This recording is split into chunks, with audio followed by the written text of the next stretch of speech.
Greetings, friends. My name is David McLeod. I am your life mastery coach, and I'd like to welcome you to MagnifEssence in Motion. This is episode 34, and our topic title today is Which Way, Logic or Intuition? Now, I don't know about you, but sometimes my intuition whispers yes, while my logical mind is waving a big red, absolutely not flag somewhere in my consciousness. Well, in this episode, we're going to consider what to do in those moments when everything on paper says no, but something deeper in you knows it's right, knows it's just right. And I have the experience of shutting off my intuition so many times in my life and then realizing after the fact that I made a big mistake.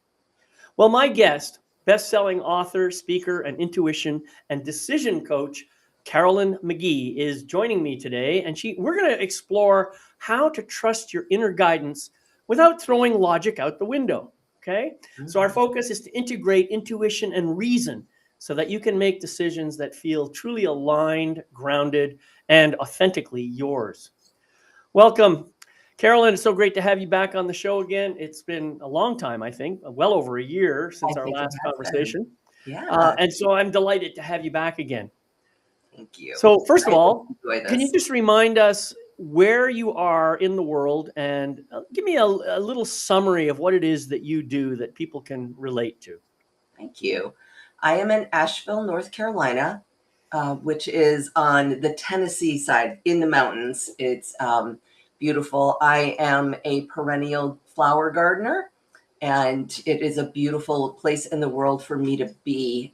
Kind of a side note on me is I believe that the plants heal us and we heal the plants, and that cycle is going to heal the world. So gardening is one of the ways that I keep myself healthy. And I use that with my clients also. So if for the client side, I help people balance intuition and logic so that they can make decisions and not second guess themselves. Right. That's really the simple answer on it all. Right. And now I've already spoken to you about this on a couple of occasions, but perhaps for our audience, you can explain a little bit about your background and where you came from and why intuition became such an important part of your work and what you like to do. Yeah, I'd love to. I'm going to start back when I was a kid. When I was 10 years old, I almost drowned. And I started second guessing every choice I made about that because I was blamed for being in the water, even though I had permission. And, then it's like, well, what did I do wrong? And so I just cut down or hid deep that piece of me that made those intuitive decisions that processed information in a more spiritual, intuitive way versus just logic. Mm-hmm. And I lived through life for many, many years after that. I went to an engineering school. I started working in manufacturing, and it was around the time that I was going through a very difficult divorce. Looked great on paper. It did not feel good. Then I started listening to my body again. Mm-hmm. How do I feel in certain situations? Mm-hmm. And that helped me build the whole picture because honestly, I look at everything as data. Mm-hmm. Your intuition is giving you data. Your logic is giving you data. It's all data. It's a matter of just how you put it together and evaluate it. That gives you that big picture with all of the information. Mm-hmm. Yeah, I think that's so true. I mean, how often, I love to use this analogy.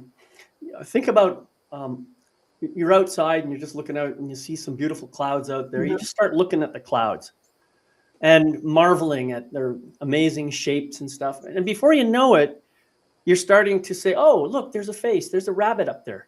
Oh, look, there's a flower. You're not seeing clouds anymore. Right.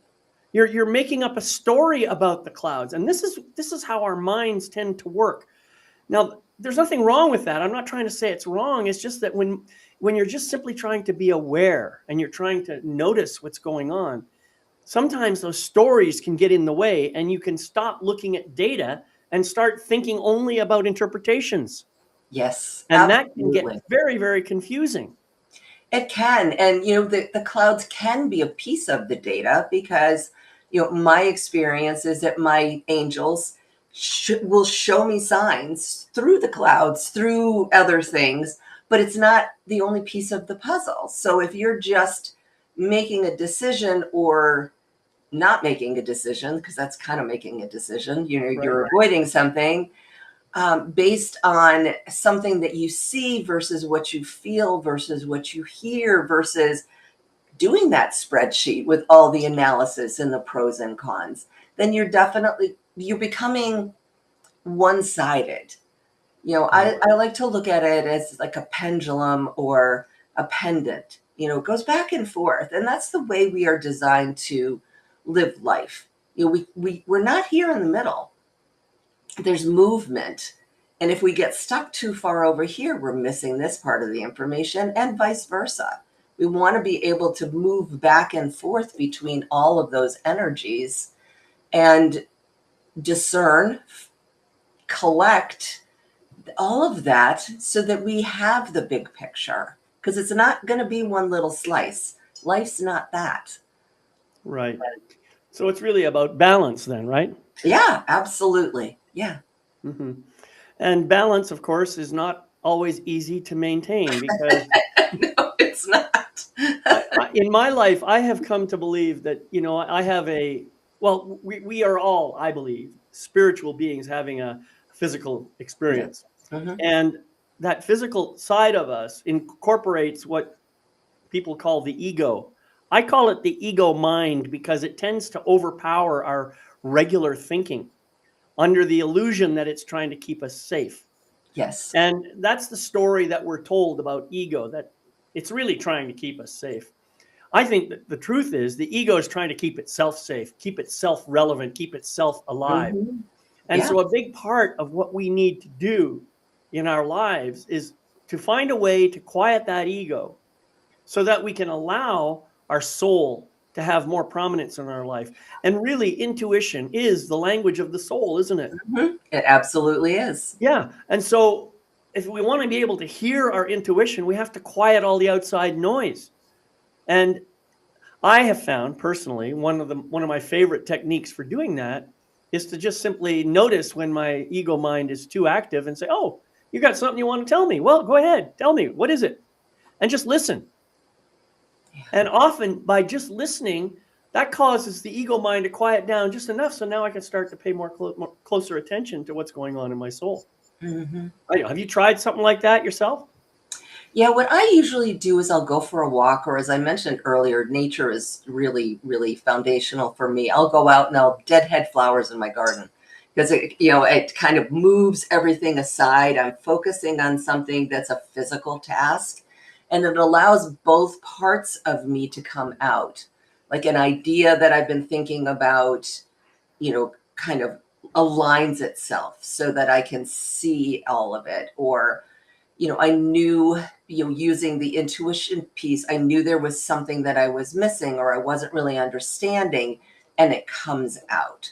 Mm-hmm. Or I remember a document that I hadn't put into the equation for whatever it is that, hiring somebody, or that I'd forgotten to do something. So there's that logical, you need to do X, Y, and Z, as well as those underlying nudges that's our intuition helping us get there. But for me, it's some gentle version of movement. Yeah. So now you talked about using the logic to kind of analyze stuff and then allowing the intuition to help you get where you're trying to go. What happens though when you run into a situation where the intuition seems to want to point in a completely different direction? Where all your logic says this is what I should be doing, but your intuition is saying no, this is far better for you. You got to pay attention to me, and yet it's the ego that's yelling in your brain, but this intuition is softly saying, no, I think you try this instead. Yeah. What happens when that happens? What do you do about that? Well, that is I go based on experience. I'm a big proponent of journaling, and I'm an engineer, so I jot notes. I don't do big prose. And I remind myself of all the times that my intuition was correct when my logic said that doesn't make sense. Or sometimes it was somebody outside logic. I'll go back to the ex-husband that I mentioned. He was a great guy, really good person. He was not a good person for me. And actually, truth be told, I wasn't right for him either. So, Right. but everybody loved us together and from the outside. And I followed the, checkbox version of falling in love and wanting to, Yeah.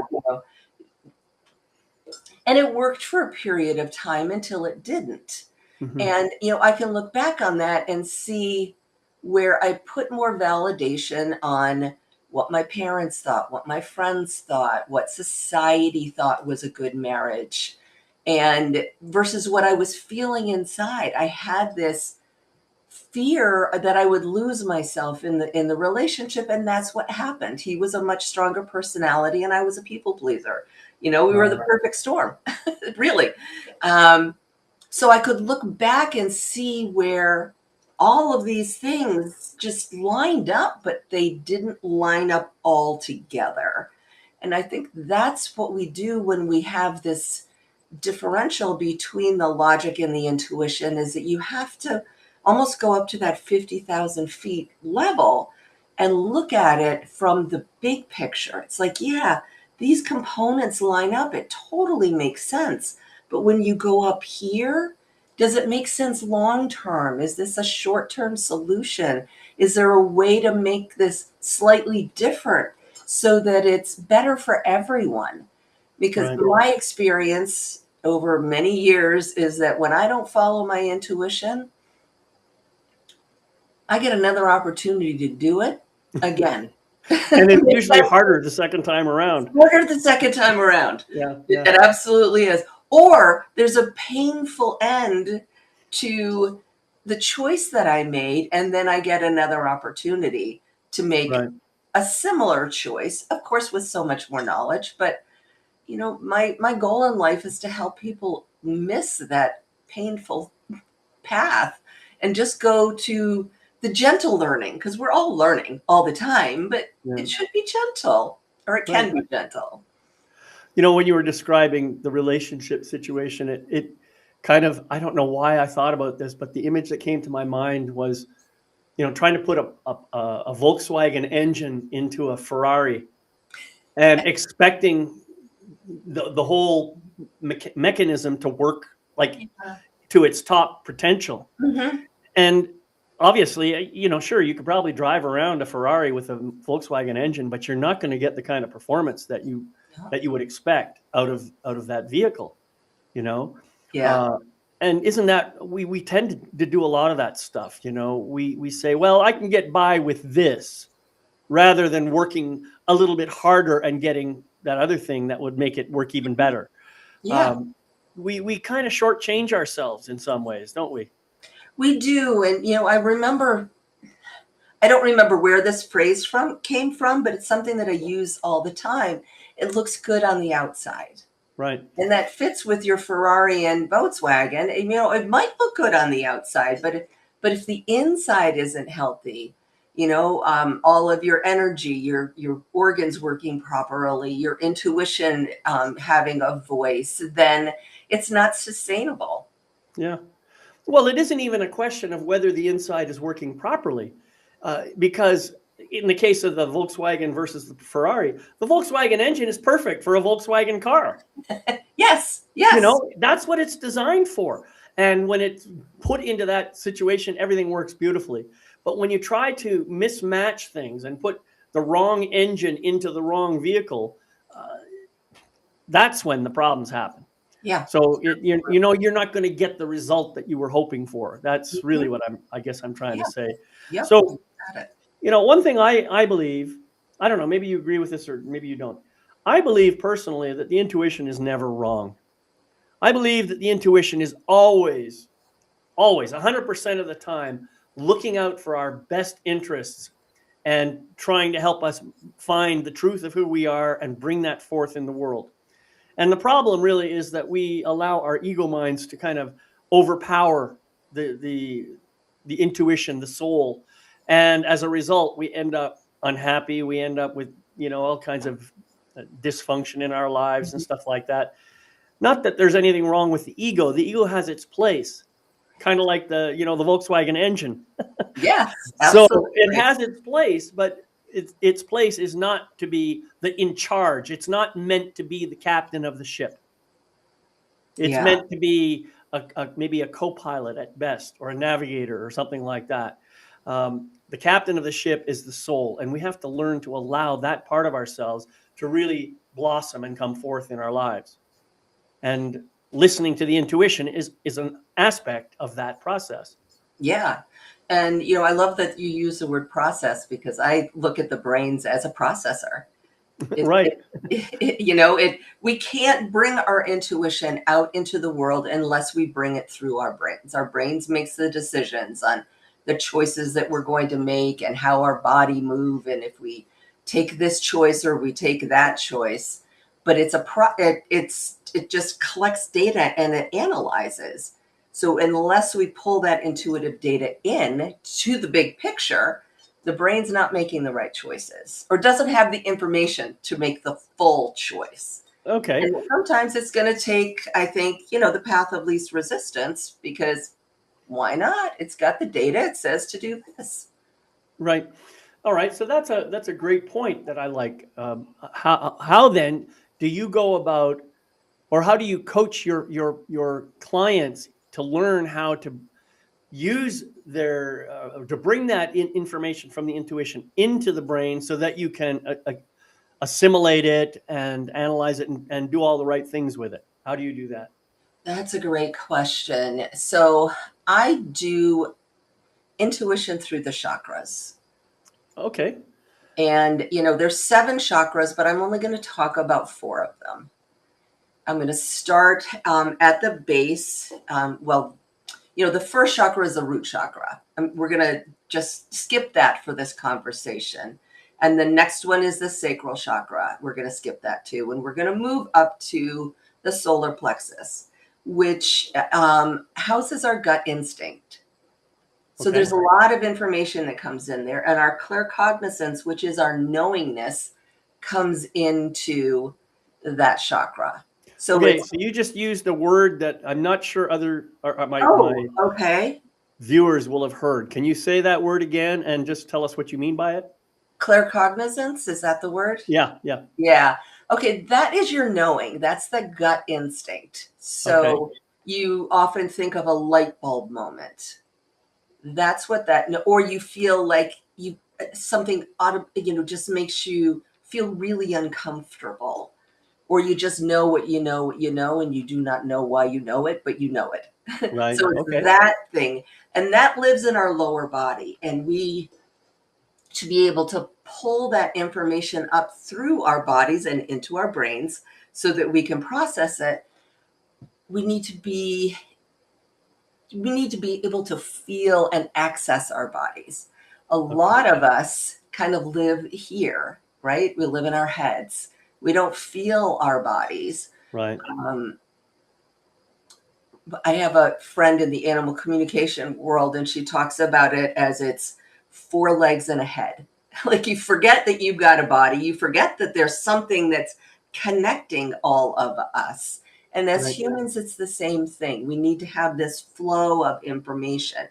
There's the vagus nerve, which moves from our head all the way down into our digestive area. And if that isn't flowing, it impacts our bodies and it impacts our decision making, because we're not getting that signal from our lower body up into our brains to include it in all of that data. Right. So claircognizance then is a word that's related to things like clairvoyance, clairaudience, and those other other words that we talk about. Yep. And I'm going to move up into those. So the next one, the next one is clairsentience, which is your feeling sense. Okay. It's associated with empathy. and with sensation. Right. So like when you walk into a room and you just feel weird, or you become overloaded with a lot of too much information, like you feel like you can't go to the movies or you can't go to the mall because it's a sensory overload. That's all, and it's associated with our heart, which is the next chakra coming up. Okay. And it's that feeling of something is good for you, or it's the feeling that something isn't good for you. And of course, it resides in your heart where your soul is too. So it's very important to us. And our hearts as humans they're the most intuitive muscle that we have, a physical muscle, and they're also the most sensitive. And we can shut them down. We can carry resentment. We can carry anger. We can try and protect ourselves. And as we're doing that, it blocks that uprising information that's going to our heads. Okay. So keeping the heart open and allowing that sensory information to move up allows our brains to have all of that data. Now, the next chakra is the throat, which I'm going to skip for this discussion, and move up to the third eye. Now, the third eye is the area like here, so it includes your eyes, your ears, and up to your forehead. The crown is your connection into spirit, and we're going to skip that too. But if you think about it here, you have got your brain, which is all your logic and your processing. You've got clairvoyance, which is what you see. Now, that could be you see numbers. You saw those clouds and you assigned, something to it. You see a color. You see a number. You see through dreams. That's all seeing. You're bringing in information. What you hear is called clairaudience. Now, that could be you hear the repeated information from a song lyric. It could be you hear a voice in spirit. It could be you hear people talking about something repeatedly. For example, every place you show up, people are talking about water. So, but then again, you need to pull in, is it water like I need to drink more? Is it water like I need to take a vacation? So but it's information that comes in. Right. But just think about how busy this part of your life is. Sure. Or this part of your body is. You've got what you Right. see, you've got what you hear, you've got your brain processing everything. Hopefully you've got that knowingness and the sensory information flowing up into the brain. So it can become very busy. And if you don't have like that clear channel, you're not going to get the information to balance it all. Right. And what I invite people to do is move. Right. Allow it all to come together with a slight distraction. Go for a meditative walk, go to the garden, walk your dog, go for a bike ride, drive your car. We've all had great insights when we're driving because part of our brain, that logic part, is distracted a little bit about what has to happen so we can pull in all the other data. Right. And the brain is really brilliant and has the capability to take all of that data once it's there, once it's accessible, and process it and say, oh, I can take this and this is this and this balances against that. And look at this. This is the whole picture. This is the truth. Right. Well, yeah. Now you talked about motion, and previously you talked about the flow using. I think you were referring to the vagus nerve or something like that. Yes. But I think flow is really, really important. Mm-hmm. And the idea is not about flow in the sense like water flowing, although that's a nice metaphor. Mm-hmm. It's more about allowing energy to just move. Yeah. Allowing energy to move through the body. And when I say allowing, I mean opening up the channels by loosening the muscles, relaxing, and trying not to be tense, because when you're tense, obviously stuff can't flow when you close off the valves. And that's why we create valves, as a matter of fact, right? The idea is to loosen all your muscles and just try to be totally relaxed. And now at the same time, movement. You talked about going for a walk, going out in nature, doing something, creating some kind of a moving activity. Well, you can do pretty much anything and still be in a very quiet, gentle, intuitive flow state. Mm-hmm. I've recently started doing Tai Chi / Qigong, which is really, really beautiful, gentle movement that I find very meditative. And while I'm doing that, I just feel totally relaxed and I feel present. I feel like I'm here right now. I really encourage people to do stuff like that. And yoga is another one that Mm-hmm. works very well. But like you say, going for a walk, hell, take your dog for a walk. Take your dog for a walk. I Yeah. have a friend who hand washes most of her dishes because she finds Yeah. and she organizes them, so she does all of this. So she's got like this patterning that she's putting in, but she's also got a flow that she understands what it is, and it helps her process and allow that full body connection. Yeah, I know. That's great. I mean, when I do my dishes, well, I usually just actually scrubbing pots. And I feel this, nice circular motion as I'm Mhm. doing my thing. And I don't know, it's sweeping the Yeah, floor, same thing. absolutely. Yes, it certainly can be. Anything that you can do that has that repetition and something that your brain already has established a pattern for. Right. Yeah, too, because you know, Yes. they're like ruts in the road. When you're trying to change a pattern, when you're trying Mhm. to develop a new pattern, sometimes your brain says, "Hey, wait a minute, I like it better over here," and it slips into that rut, and off you go, and you may not notice it right away. So sometimes you got to Yeah. work at it and say, "No, I want to be over here on this part of the pathway instead of." Yes, Yeah. absolutely. And of course, you can't make those corrections at all until you're aware that things are not going the way you want. So this means you have to elevate your awareness. Yes. And I think that's the vital part of it that a lot of people Mhm. forget. Yeah, it is. It's really key. I think you can't change, just like you said, you cannot change anything until you're aware that there's something that needs to be changed. Because our Right. bodies are, I think, conditioned and maybe even programmed to take the path of least resistance. Right. Yeah. And that's interesting that we use that word resistance, isn't it? Yeah, it is actually. Yeah. Yeah, because resistance is the opposite of acceptance. Well, it may be not the opposite, but it is one Yes. opposite of the word acceptance. And well, what does it mean when you're in resistance? It means that there's something about what's happening in this world right now that you're not really openly accepting as it is.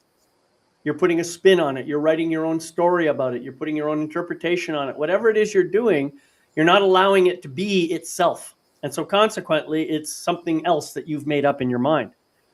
And and if you don't like that thing that you've made up in your mind, forget about what it actually is. If you don't like what you've made up in your mind, you're going to say, I don't like that. And as soon as you say, I don't like, what are you doing? You're pushing it away. Yeah. That's your resistance right there. And, so resistance is about recognizing that there's something out here that for some reason my body, my mind, my soul, whatever, is saying no to that. And yet I don't even know what it is. Hmm. Yeah. Yeah. If you don't have that awareness, that it's really challenging to make any changes or even to be aware of other possibilities. Well, awareness, that's the first step for anything, isn't it? Yeah. You Yeah, know, it you can't, definitely is. yeah, you can't even be aware of your resistance until you become aware of your resistance. Well, that sounds challenging. Yeah. And this is why presence, I think, is so important. Oh, yes. Because I can notice resistance when I stop fighting everything and I say, okay, I'm going to be still for a moment and I'm just going to do a body scan. And if I just allow my awareness to move through my body, I'll say, oh, look at that. I can feel tightness in the back, in between my shoulder blades. What's that about? And then just focus on it and see, is there a message there for me? Is there some story that I'm making up that's bringing that into my life? See what it has to say. Mm-hmm. And Yep. the more I do this, the more I become aware of the resistance that I create in my life. And now I can look at the resistance and say, oh, okay, so I'm resisting whatever it is. I'm resisting this thing over here. So what's this thing really all about that has caused me to have some kind of anxiety about it or resistance about it? What is it? I don't know. Maybe it's some interaction that you already had, or some interaction that you're going to have with somebody who has a habit of pushing your buttons. Mm-hmm. Yeah.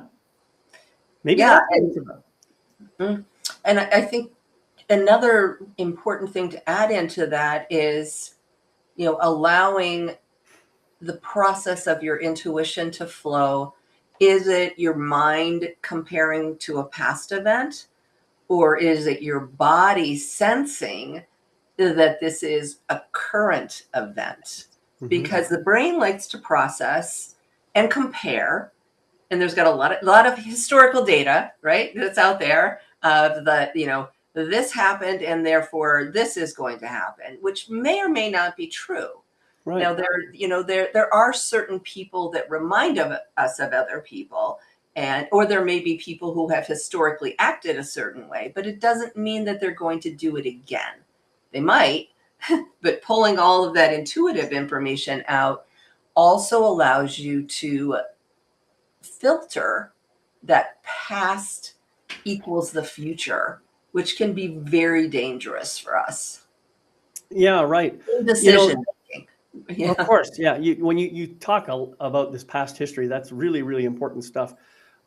About 99% of the fears we have in our life are related to something that happened in the past. Mm-hmm. And I would say 99% of them are not even real. But that's a real interesting point, because our brains, as you said, we've got pattern making devices here. And we say, oh, look at this. A interacted with B and C resulted. Therefore, A and B cause C. That's a conclusion that we come to. Therefore, we're constantly looking for evidence to support that conclusion, disregarding any other evidence that might deny that conclusion. This is how we operate. And unless we stop and pause and just take a moment and say, okay, I have a bias here because this is what happened to me in my past. And therefore, I'm expecting it to happen again. Now, what's the truth? What's the real truth? What's the real data here?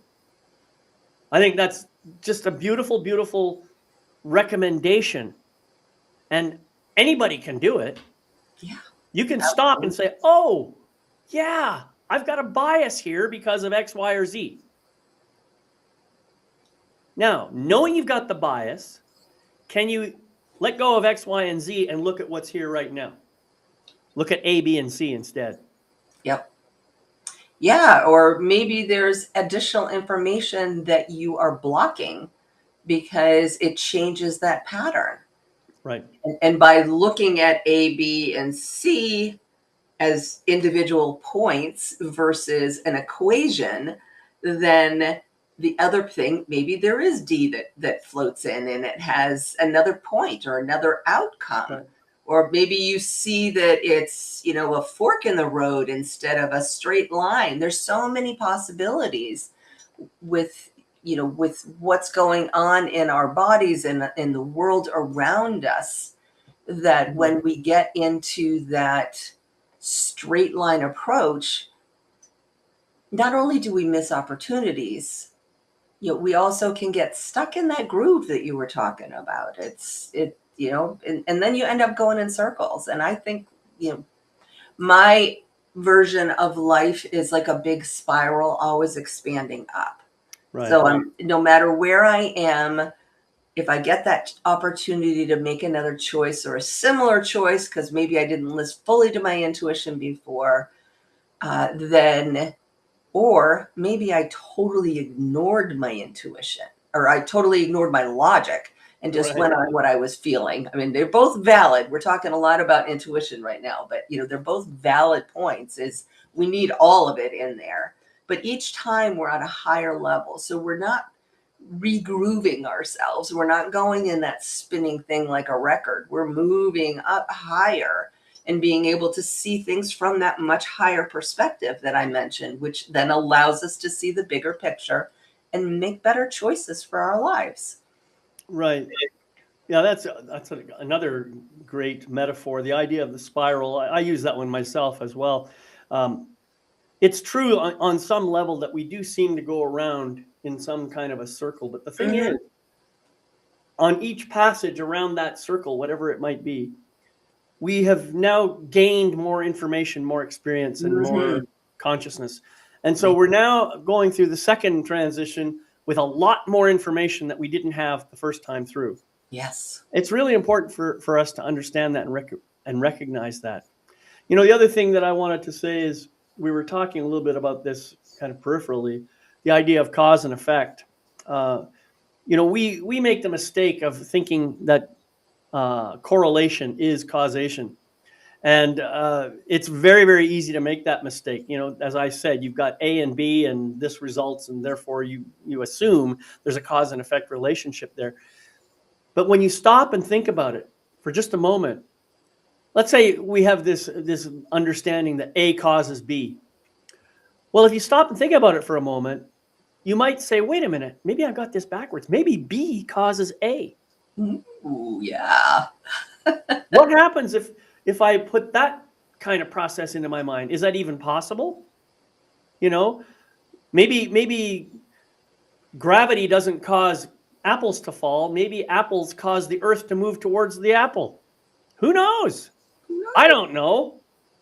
It's a crazy thought. I mean, I was going to an extreme there, but my point is, if you allow the possibility for the opposite to be true, Mm-hmm. what are you really doing? You are opening yourself up to more information. It's a way. It's kind of like cognitive dissonance, I think.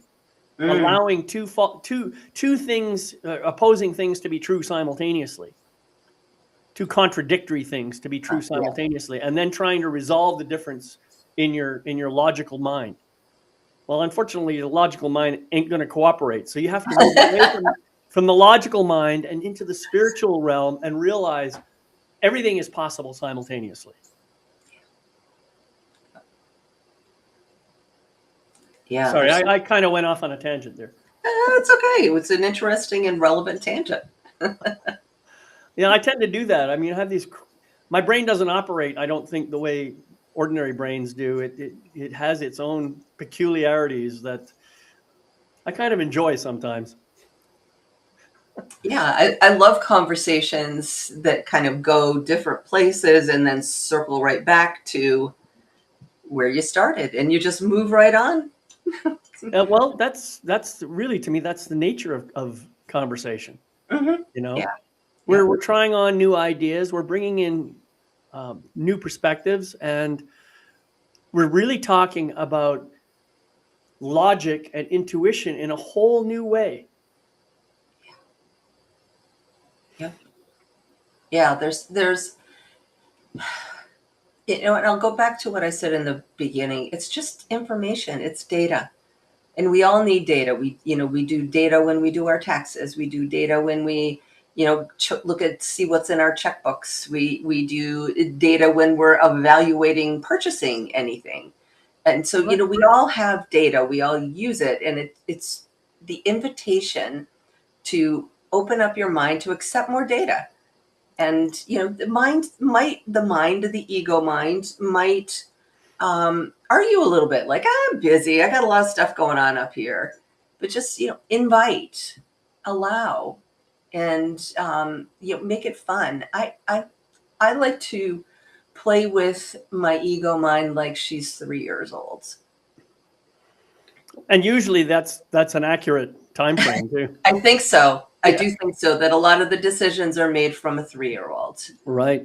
perspective. And but I make it a game, like we've got all of these choices, and no, you can color outside the lines. It's okay. You can do this. Or when I was first starting to meditate, I did it the traditional way, sitting still in a spot and setting a timer so that I could stop checking to see how long I'd been meditating, the whole gamut. All right. But then I started giving my 3-year-old a book, and her favorite book, and I don't even remember what it is right now. Little Red Riding Hood. She just told me. So there you go. She would have her book, and I'd get 5 minutes to just sit and see what other possibilities there are. And now, we both matured a little bit, so we don't need to have that distraction, but it worked because I engaged her and gave her something beautiful to do instead of trying to push that piece of me aside. Yeah, that's awesome. It's the same approach that I take just by listening. For most of the time, like you said, the ego mind is very much like a petulant child, and mine certainly is. And so sometimes I have to just quietly and patiently say, "Okay, you've got my attention. What is it you want me to know?" And have him speak to me. Tell me what he's afraid of, what's going on, so on and so on and so on. And just by doing that, it's like talking to a kid. When you talk to a real kid who's upset, usually the upset goes away the moment you start listening. It's a fascinating thing. So, if we all learn to treat our ego minds that way, I think we have a whole lot less ego problems in the world. I agree. Yeah. Yeah. So here's a problem that many people have. You talked about analysis. You talked about the idea of having the data, making decisions, and so on and so on. At what point does it become simple analysis to analysis paralysis? Oh, yes. That is the lack of self-trust. Really, that's at the core of that. And it's whether you are just using your brain power or if you're pulling the intuition information into it also, it's not trusting yourself. And we all have gone through it, and it becomes literally paralyzing going through the same spreadsheet. I mean, I'll go back to me. I used to have a spreadsheet for everything. And, it's like pros and cons and, all the possible outcomes, the whole thing, because I was afraid. I was afraid of making the wrong choice. Right. And I had history of being mocked for making the wrong choice. So there was a lot of fear in there. And that was wrong choice equals this moving forward. And what I learned is not making a choice is a choice. Right. And that helped me get over the analysis paralysis, because being stuck in that I can't make a choice a few times turned into I didn't get to make a choice. So the choice was made for me, which was not good, or I missed an opportunity, which is also not good for me, because I was so stuck in I have to be perfect. I think that another aspect of that is the perfectionism, which is the 3-year-old wanting to be loved, feeds into that. And as I learned that spiral, or remembered that spiral, as I, remembered that any choice is better than no choice. And I think it might have been Roosevelt that said that at one point in time. The only bad choice is no choice. I may be wrong on that, but there is someone famous out there that made that statement, and it changed things for me. And the remembering that, that I could do this better the next time around because I'll have a little bit more practice. Yeah. That's really important, I think. Yeah. One of the things about choice Every choice is going to have an outcome. Every choice that you make is going to have some kind of an outcome. Yep. Um, you can anticipate many aspects of that outcome for sure, but nobody is completely omniscient, and therefore you can't know exactly all of the consequences of your choice. Right. Um, and so that's another thing that I think can paralyze people. Well, I don't know what's going to happen if I do this, you know? And yeah, you may be right, but you do have some idea of what's going to happen because you've done this before. You know that if you do this, this other thing is going to happen, and there might be some side effects that happen as well. Mm. But you Yeah. can't be responsible for what you don't know.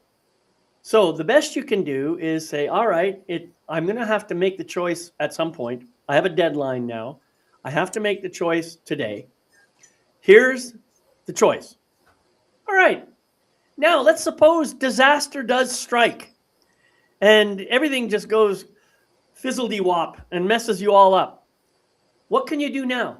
Well, guess what? You're in a new situation with new information and new data. Yeah. Yeah. The choice is done. It's gone. It's like throwing a stone. You threw the stone into the pond. It made the ripples. The stone is gone. You cannot unthrow the stone. Right. You Right. cannot unchoose what you've chosen. What you can do now, though, is you can say, I see if I maybe do this, I can repair that damage while at the same time bringing in this new result. Yeah. New Yeah. information, new choice. Mm-hmm. Yeah, absolutely. And one of the things that I will do to prepare myself, because I'm logical, I'm analytical, I got a whole lot of stuff going on here, is what's the worst that can happen? Yeah. And I will play scenarios in my mind. I am very, very creative. My mind comes up with some really wild situations. Yeah. And I'll just say, I could live with that. Yeah, Right. like, I can live with that because none of those choices have come down to I'm going to die.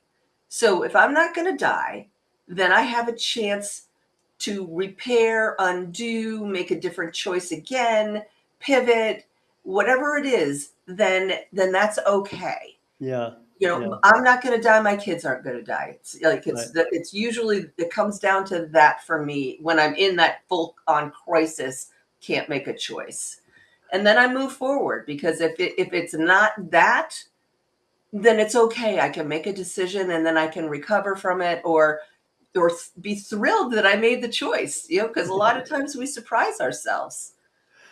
I think, I like this idea of imagining the worst case scenario. I mean, obviously the worst case scenario is complete annihilation of the universe. But what's the likelihood of that scenario actually happening? I think you've got to put a probability onto it as well. That's so unlikely. I'm not even going to contemplate that one. So let's move back into the realm of actual possibility. Well, the worst case scenario is Joanne's going to be pissed off at me because I made this choice. All right. Can I deal with that? Can I live with that? Is it, first of all, it depends on your relationship with Joanne, I guess. If Joanne is your wife or your husband or whatever, I just picked a name. I picked a name. But anyway, if you get the idea, if the person is someone who's in a primary relationship with you, you might elevate the importance of that possible outcome. Whereas if it's just somebody who you're like your neighbor, for example, you might say, not a problem. I don't care if Joe gets upset with me. I don't care. That's his problem. Yeah. You gotta kind of weigh the worst case scenario in the context of the relationships that you have, Mm-hmm. and then make a decision based on that. And I like your response. If you can say, I can live with that. This is actually an okay result, and I'll deal with the backlash or whatever if somebody really does get upset with me. Yeah. And I'll deal with it in a powerful, loving, empathetic, compassionate, forgiving way because I am that kind of person. Mm-hmm. Absolutely. Yeah, and it has helped me a lot with difficult decisions. When I started my pet care business 20 years ago, I was getting a lot of pressure to do the logical thing, get another job in manufacturing. But my heart, my soul, and my intuition was saying, you have to look past the moment. And I didn't know what what that meant, because I was just getting started in remembering my intuition too. But I felt it so deeply that this was an opportunity for me to give back to the world instead of the world taking from me. And I don't mean the collective big world. I mean, working for corporate where you're just a number, etc. And me really taking responsibility for myself. And that's how I healed, was creating this business. And I learned how to follow my intuition, and I learned when logic was really required, and I learned how to combine them. It was such a great little microcosm, I guess, for me to build all of that. And I looked at, what's the worst thing that happens? I give it a year and I have to try and get a different job. That's the worst thing that happens. I could survive that. Right. Wow. You said something that really impacted me, and I really want to bring some attention to it. You talked about self-responsibility. I think that is so important. Each of us, we have this amazing life that we have in front of us. And if we allow other people to run that life, we're just not going to be happy at all. We're going to be miserable. Even if we think we're doing it for all the right reasons, checking the boxes, as you said, doing what society wants us to do, meeting the expectations of the world and the people around us and so forth. It doesn't matter how happy. First of all, this is another thing that I found really perplexing, because I had the people pleaser thing for a while. But have you ever noticed that it doesn't matter how much I do to try and please other people, they're never happy enough? You ever notice that? True. You can never do enough to make them happy. Nope. It's like putting energy into a bucket that has a hole at the bottom. That's right. And of course, that doesn't stop me. I kept trying to do it, expecting better results. I mean, that's the definition of insanity, right? Yes. And but it's funny now. I understand that I can't possibly make you happy. I also, for the same exact reason, I can't make you angry either. Only you have control over that. Yep. I will do what I do, and I'll make my choices, and I'll have my this and that and the other thing, and you will react or you won't. Yep.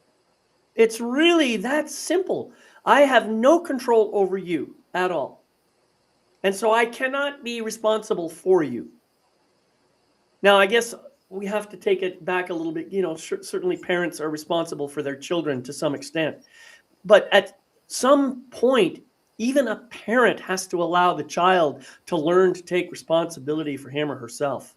Yes, absolutely correct.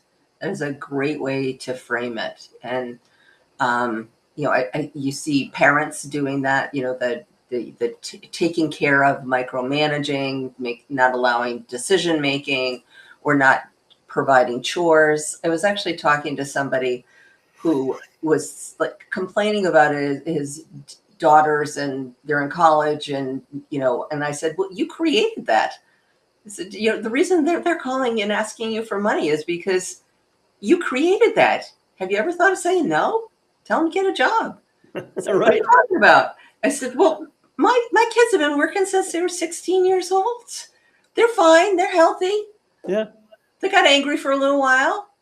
But, it's what we create that expectation, but the other person is still responsible for how they respond to it.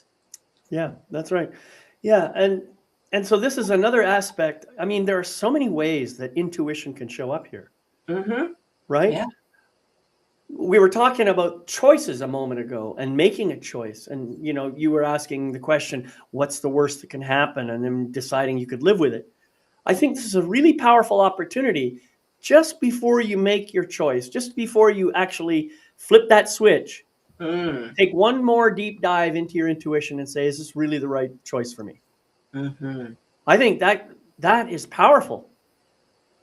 It is. It's very powerful. And as I mentioned in the beginning, David, your heart is the most intuitive muscle.